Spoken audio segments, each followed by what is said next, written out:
B2B marketers are working with a probability of less than 1% success. That's crazy. Something has to change.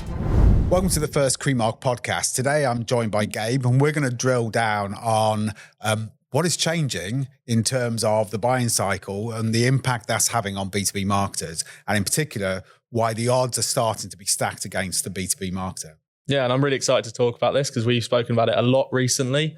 So it's good to put it in a podcast medium and discuss that today. Yeah, right. Let's get going. Let's talk about probability then. Probability, we've been discussing some really great stats recently around how the odds are effectively stacked against B2B marketers. Yeah, and I truly believe that. It's at a time when it should be so exciting to be in marketing, and we've got all the tools at our disposal. We've got loads of different approaches. We've got different channels that we can integrate together. The people I talk to are actually saying it's harder. They're having to work harder to stand still, and in some cases they're going backwards. So what has changed, right? And my view is it's probably not the way we market or the marketing tools. It's actually the buyer. So the buyer has changed. So I do some numbers in my head, and I'm living by these every day now. Is if you go, a fact you mention a lot, right? The 95 and 5% rule. Yep. So if you look at that, 95% of your target audience is not actually effectively in a buying cycle. Yep. So that leaves 5%. So if you take at random 100 people in your total addressable market, only 5 of that 100 is actually in a buying cycle. So your odds go down to 5%. If you then look at it, one of the biggest things that's happened in the last few years is that the buying cycle has got longer, but the proportion of that buying cycle where the buyer is not engaging with a salesperson is actually got longer as well. And now, depending on who you listen to, right, whether it's Gartner, whether it's other sort of marketing research companies, they say it's between 70 and 85% of the buying cycle is done as self-serve before you talk to a salesperson. So what does that mean? If you take that 85, then you actually got 15% chance of engaging with the 5%. Yeah. And I think if I can do the maths in my head, that's 0.75. Yeah. Right? So suddenly you've gone from 100 to 0.75. And then you quote one, which is really good. From Bain, isn't it, that one, which is I think it's specifically B2B Tech as well, this one. This isn't just general B2B marketing, but B2B Tech buyers have 80% of their shortlist of vendors already, just by brand. They know who they want to, 80% of who they would work with before they get to the formal buying process. Right. So if you apply that 80% to this 0.75%, it's 0.15%. So you start with 100 people and you've got a 0.15% chance of engaging on a sales activation campaign. To take that up, to get at least one, so this isn't a customer, this isn't a sale. Yeah. This is an engagement with someone who might be what we would traditionally call a lead in marketing, right? Yeah. So we'd have to go up one. So our original sample, you said 100, we take that to 1,000. Yeah. To get 1.5 people, and not half leads. Yeah. And again, that's probability, right? Yeah. So you've got to have big numbers to actually make those work. So that's why it's tough. A bit and we've spoken about it before. I don't like the marketing funnel. I think you agree. Yeah. But if we look at it in a funnel, it's just generally the more you have to put in the top to get some out the bottom, right? Yeah. We're then talking 10,000 people in the top to get 15 leads. Yeah. Right. And a lot of organizations hasn't got 10,000 people in their target audience. Well, that's, So, that's, of course. Yeah. So we it's probably worth talking about that. We have very complex clients sometimes. We have clients that have less than 1,000 businesses that they could work with in the world. Exactly. So you have to do something differently rather than the old way of doing things. Yeah. Because those numbers just aren't going to cut it, are they?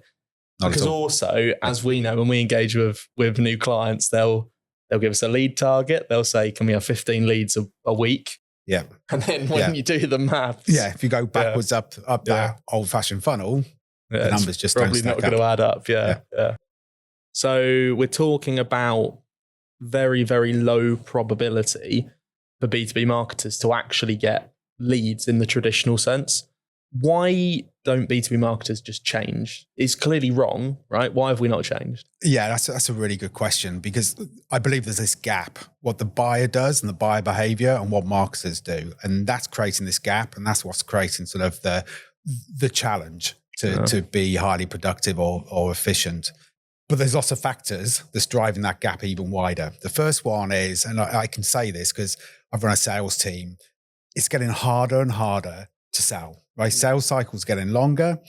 Buying decision-making is getting more complex. Yeah, size of buying committees. Exactly. So as a salesperson, you'd sit there, or a sales leader, you sit there and your pipeline is slipping. Your sales momentum is actually getting longer and slowing down. So the natural reaction is I need more leads, right? If I get more leads, more things in the top of the funnel, then I've got more opportunity to sell. So they're putting pressure on marketing to generate volume, not necessarily quality. So that's the one.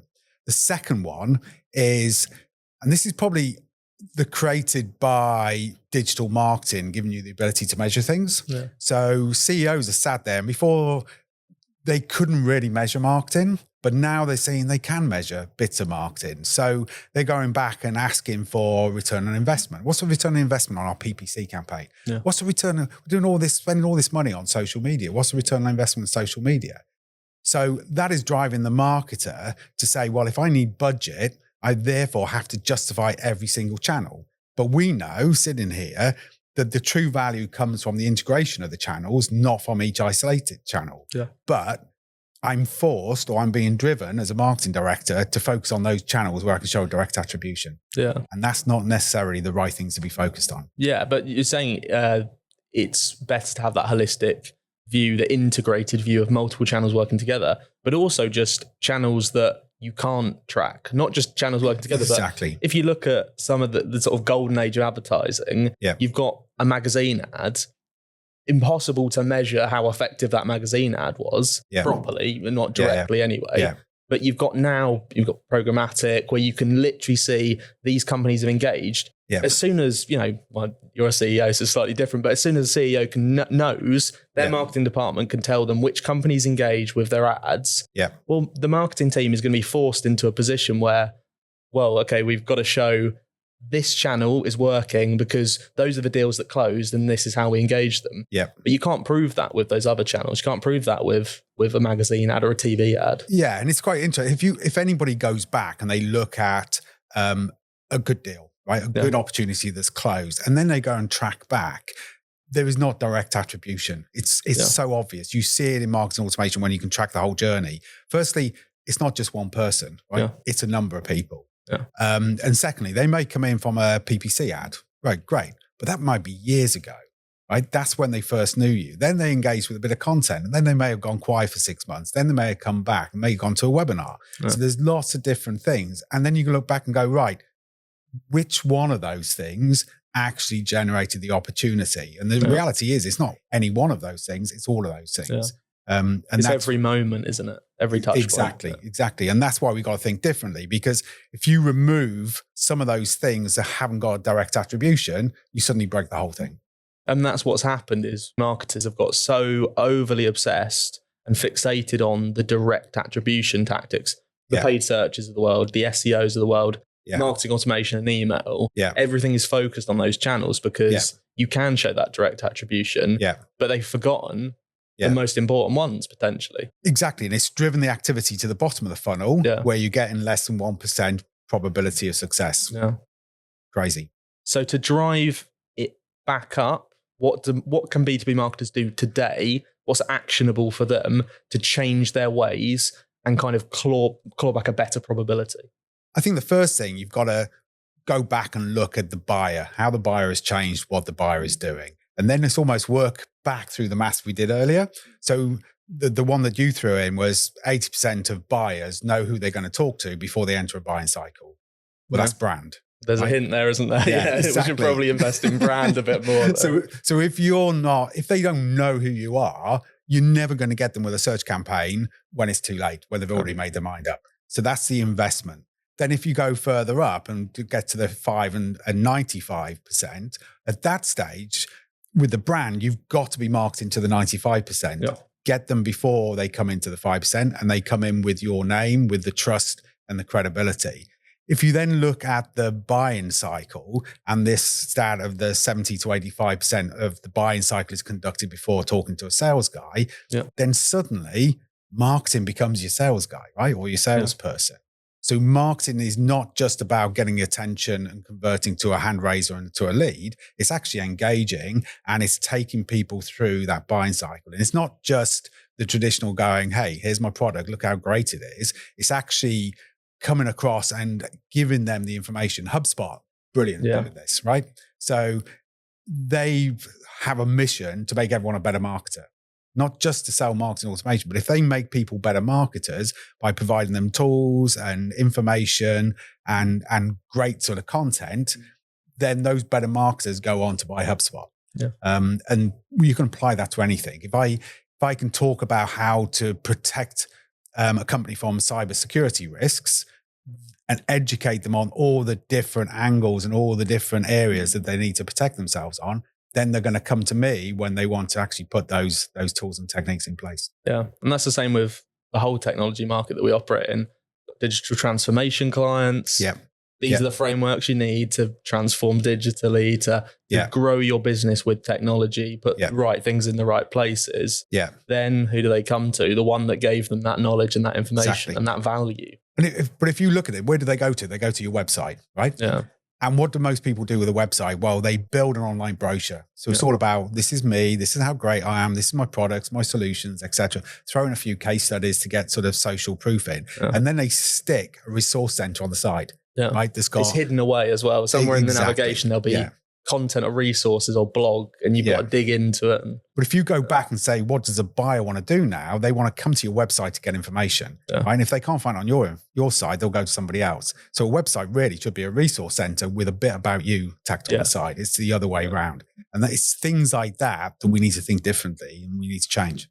But how do you think you would get the buy-in from a non-marketer to do that? Because everyone else, any non-marketer not looking at this data would look at their marketing team who suggests that, and they would laugh them out the room. They'd say, what, you're going to tell me you're going to get rid of our website that says about our products, our solutions, our services, what we offer. You're going to say, hide that away slightly, and let's provide free value. Let's invest in content and give it away for free. Yeah, and it's hilarious because we're still having that battle. Do you gate something or don't you gate something? How many times? And the whole thing is, don't gate anything because all you're doing is trying to force somebody to say, talk to me when they don't want you to talk to them. Well, that's why do people gate things? It's literally the whole reason is I want their contact details so I can see they've downloaded it. Well, if it's good enough content, you should be confident enough to leave it to them and they'll come back. And the other option is, which is kind of almost ruined marketing, is people have this tactic,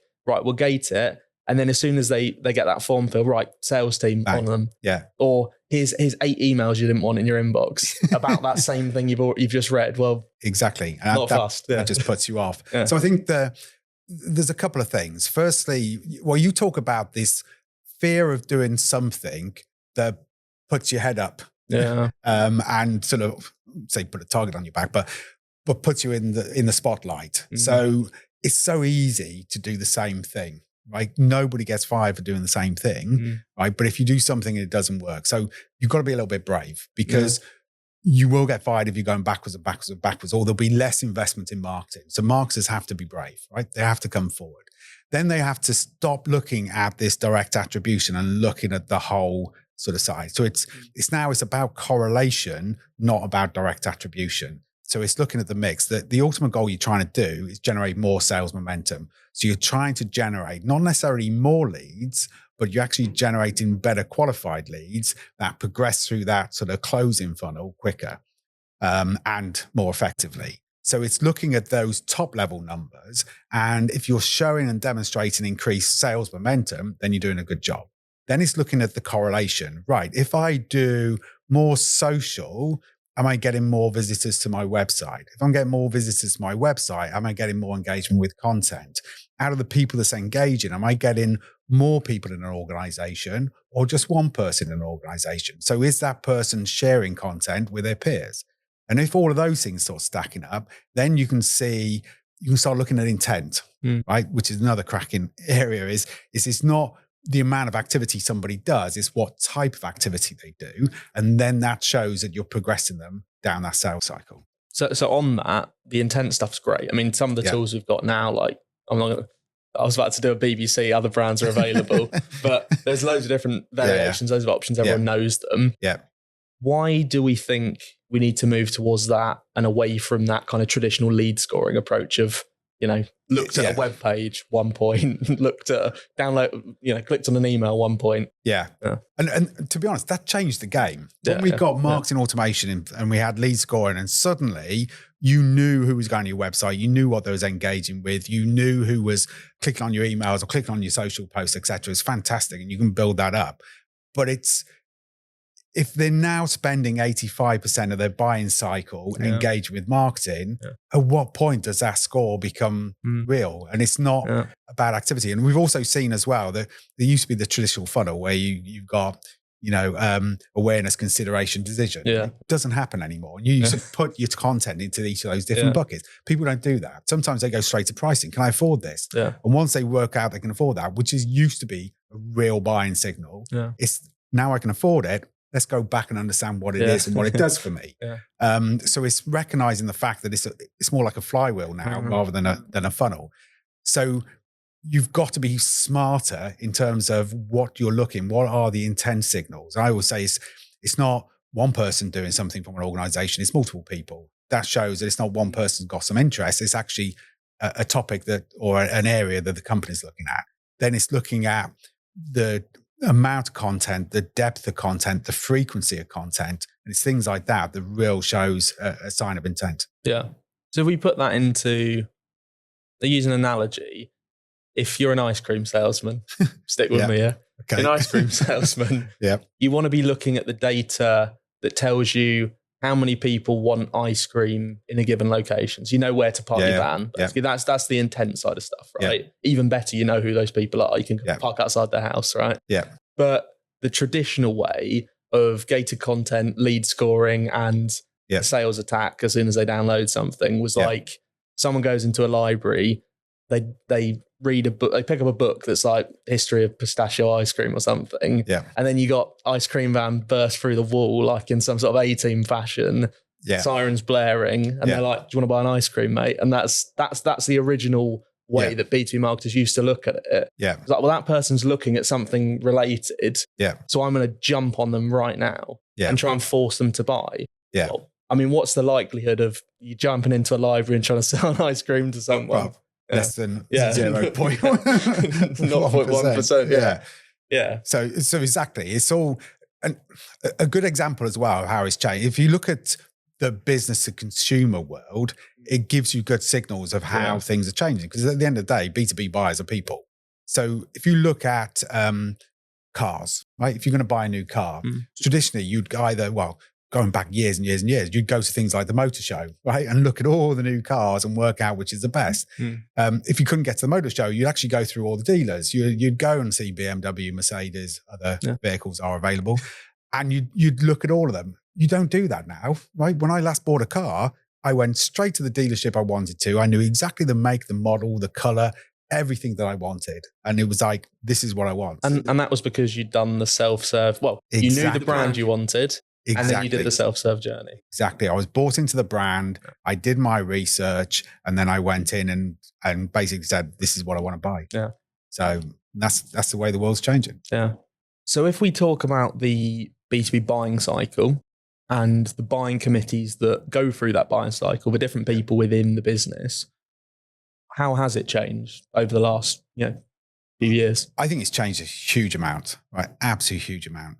A real common thing when I go in and talk to people, they go, right, we want to get higher in the organization. So my website needs to appeal to the CX level, right? Yeah. Typically. Yeah, every time. Yeah.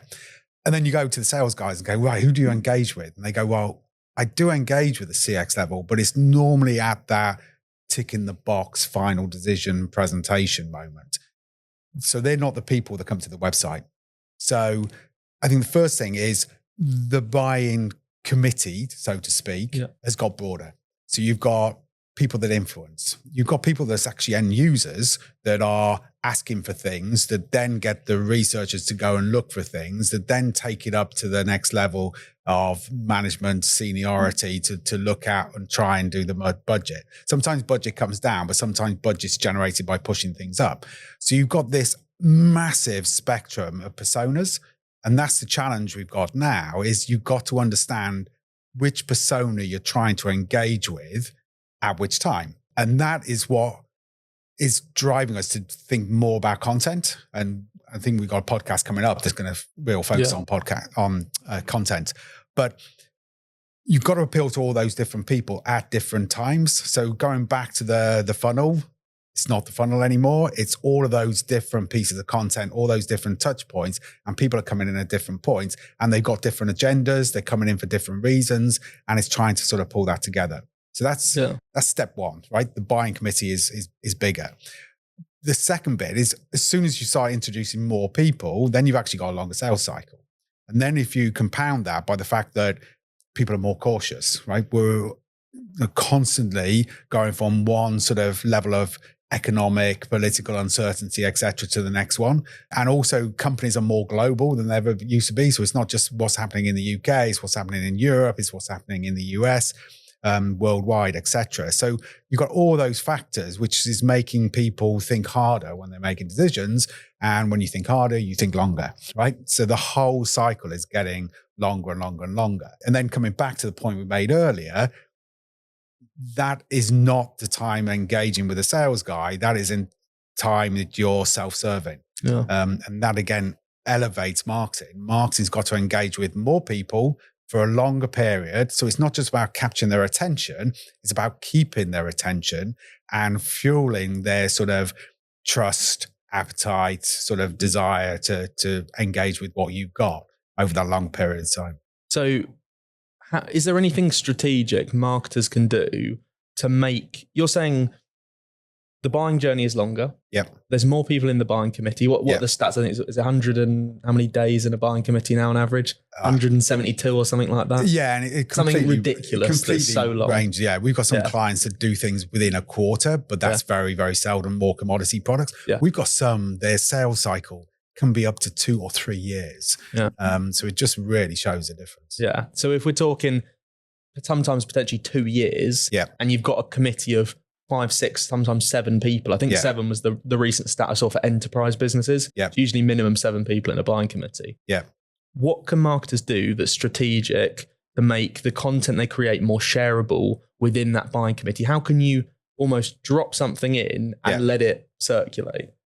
Yeah. It's all about educating. Like, people want to learn, and we forget that. Like, what organizations tend to do, and we've tended to do in the past, is we want to talk about how great we are and our products are how great we are. It's like we look internally and go, these are brilliant things, let's tell you about them. Where it's the other way around. It's sort of going, you are sat in this situation, you have got these challenges, you've got, you use the term, jobs to be done, and aspirations of things where you want to get to. And you've got to appeal to those sort of things on almost equal measure. So you've got to address their today while showing them you can take them to tomorrow. And that's not about, this is what we can do, this is how great my product is. This is taking them through the thought process. What are the things they need to think about? I talk a lot about, you say what your differentiation is. These are the features, benefits of my solution, but you don't tell the audience why that is important. And that's what you've got to do in terms of educating. You've got to make the audience know why something is important, and then you can sell why you sort of solve that. Yeah. Yeah. So it's the art of the possible a lot of the time. It's like, this is what you could be doing. You didn't know it existed yet, but I'm going to educate you. Yeah. Going back to the HubSpot example you used, it's a perfect example because they're educating marketers on things they didn't know were possible. Yeah. And they're giving them these sort of downloadable checklists and calculators and templates and frameworks for free and saying, look, here, learn this because we know that when you learn it, you'll realize, well, marketing automation is going to be pretty key in this journey I'm going on. So if I'm selling, for example, enterprise software for HR, right, for people management, if I'm talking to HR people around talent acquisition, what's the best processes or the best steps to do talent acquisition, they're going to become better HR people. And then they're going to go, well, what tools can I use to get me there? So I need a system now. Yeah, exactly that. You've got to convince them how to do things the right way or what's important. And then your solution overlays on that, or your service overlays on that. So I think what we're talking about is I think there's an interesting point here. What we're talking about is thought leadership. That's what we're talking about, is that education, that art of the possible. Yeah. But B2B marketers have been doing that before. Yeah. Do you think the only problem with what they've been doing so far in that space is the fact they put it in the form of a white paper that's really long and boring and they gate it?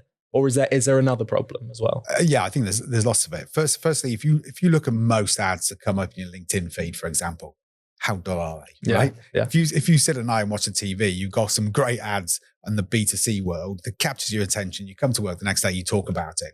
How many times do I talk about an ad that appears in LinkedIn? Never, right? Because they're all. Do you even remember them? Is probably the first point. Yeah. So B2B marketing doesn't have to be dull and boring. Step one. The second bit then is the content needs to add value. If I read a book and I can apply something I read to my life, I remember it and I apply it and I'm enthused about it. We don't do that with content, right? People read short form content. They want to get to the point. They haven't got the time to read War and Peace, but a lot of content out there is still that long form. So it's got to be short. It's got to be easy, digestible. And then the next bit, it's got to serve the buyer, right? Marketers shouldn't sell. They should be satisfying the needs of the buyer. And I think that's a very subtle sort of term or subtle sort of way of looking at it, but it's a real important one. So it's becoming more buyer focused rather than attribution focused now? Is that? Yeah, the buyer's on a journey. And what we're doing is we're marketing the destination. Yeah. We're not taking them on a journey. Yeah. And you've got to go on the journey. The first bit is on a journey is plotting your course, plotting your route. So if you can help them go, right, this is your best route to get to where you want to be, rather than saying, I sit where you want to be and I can get you there, right? It's taking them on a journey. So in summary, the odds are stacked against the B2B marketer, but the power is in the hands of the B2B marketer. So if they can change, they can adapt to this new buying world and really see some improvement in their results. Definitely. It shouldn't be feared. It should be an exciting time. There's so much we know more about the buyer. All we got to do is tune into them. And what we're going to do in our next podcast or the series of podcasts is we're going to start drilling down into some of those things. So we're going to talk about brand. What can you do to get that brand out there and tune in to the 95%? We're going to talk about content. How can you facilitate and support and guide this self-serve buying cycle? And then we're going to talk about on another episode around sort of how we use different metrics and how we start measuring marketing performance. Yeah. And how we look at intent and how we look at media distribution and everything that we believe can help B2B marketers of today get more in touch with the buyer. What we call realigning B2B marketing with the buyer. Brilliant. Yeah. Right. So thank you for listening to this episode. We hope you can join the next one. As Gary says, we're going to be talking about all these fun subjects in the coming weeks. Thank you.